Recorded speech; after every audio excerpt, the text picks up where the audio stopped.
చెప్పరా watchman. Sir, మన guest house కి పట్నం నుంచి ఎవరో వచ్చారు సార్. వాళ్ళకి కావాల్సిన అరేంజ్మెంట్స్ అన్ని చూసుకో. అలాగే ఆ సీతమ్మకి వాళ్ళకి కావాల్సిన భోజనాల సంగతి ఏంటో చూసుకోమని చెప్పు. ఆల్రెడీ చెప్పేశాను సార్. సరే మరి అయితే ఉంటాను. అలాగే సార్. అన్నా, సిటీకి 200 కిలోమీటర్ల దూరంలో గెస్ట్ హౌస్ అమ్మకానికి వచ్చింది. ఏమైనా ప్లాన్ చేస్తావా?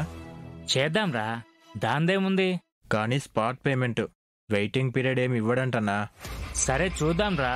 నా ఫ్రెండ్ ఆ రోహిత్ లాగా ఇంకో బకరా గడు దొరకపోడా, నా చేతిలో డబ్బులు పెట్టకపోడా. ఎంతైనా నీ టాలెంట్ సూపర్ అన్న. జస్ట్ ఫ్రెండ్షిప్ పేరుతో అతన్ని చాలా ఈజీగా ముంచేశావు. ఇందాక మాట్లాడిన ఆ గెస్ట్ హౌస్ కూడా ఆ డబ్బులతో కొన్నదేరా. నువ్వు సూపర్ అన్నా. మరేమనుకున్నావురా ఈ మనోజ్ అంటే?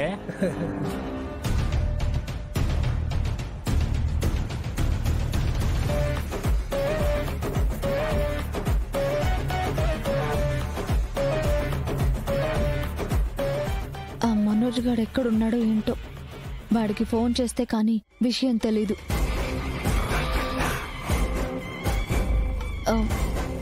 తాతయ్య గారు, అమ్మా, ఒక ఫోన్ మాట్లాడుకోవాలి. ఫోన్ ఇస్తాను. మాట్లాడుకోండి అమ్మా, ఇస్తాను. ఇదిగో.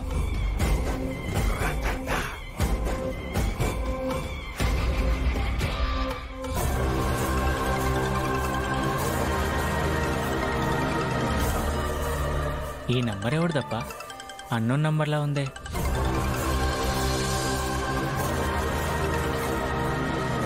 హలో హలో, మనోజ్ గారేనా? అవునండి. ఎవరు మాట్లాడేది? మనోజ్ గారు, నేను రోహిత్ గారి మరదలు శరణ్యాన్ని మాట్లాడుతున్నానండి. ఈమె నాకు ఫోన్ చేయడం ఏంటి? హలో మేడం, శరణ్య గారు చెప్పండి. ఏంటండి చెప్పేది? మీ వల్ల ఇవాళ మా బామ్మగారి పరిస్థితి ఎంత ఘోరంగా తయారైందో తెలుసా? మీకేమైనా అర్థం అవుతుందా? ఆయన మీ మీద ఉన్న నమ్మకంతోనే కదా మీకున్న కష్టాన్ని అర్థం చేసుకుని అన్ని కోట్ల అప్పుకు ఆయన షూరిటీగా ఉండి సంతకం చేశారు. అవును మేడం, నాకు చాలా బాధగానే ఉంది. కానీ నేను కూడా ఏం చేయలేని పరిస్థితుల్లో ఉన్నా కదా. ఏం చేయలేని పరిస్థితుల్లో ఉన్నారని అలా చేతులు ఎత్తేస్తే ఎలా మనోజ్ గారు? మీకు షూరిటీగా ఉన్నందుకు ఇవాళ ఆ డబ్బు మా బావగారు కట్టాల్సి వస్తోంది.